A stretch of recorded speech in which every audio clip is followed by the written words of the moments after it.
Hi everyone, Angela here, and welcome back to my channel. Today, I'll walk you through the best way to use a breast pump so you can express milk efficiently and comfortably, whether you're at home or on the go.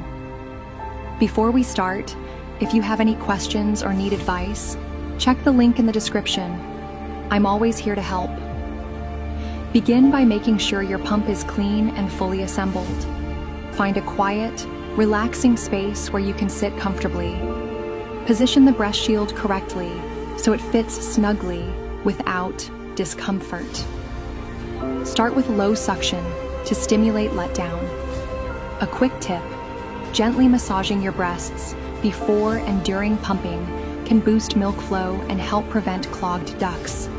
Use circular motions, starting from the outer breast and moving toward the nipple.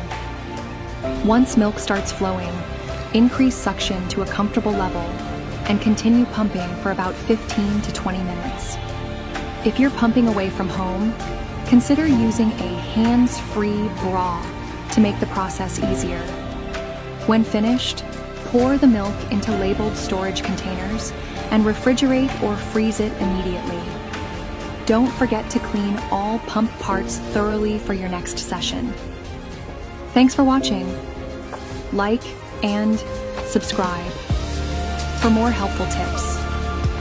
See you in the next video.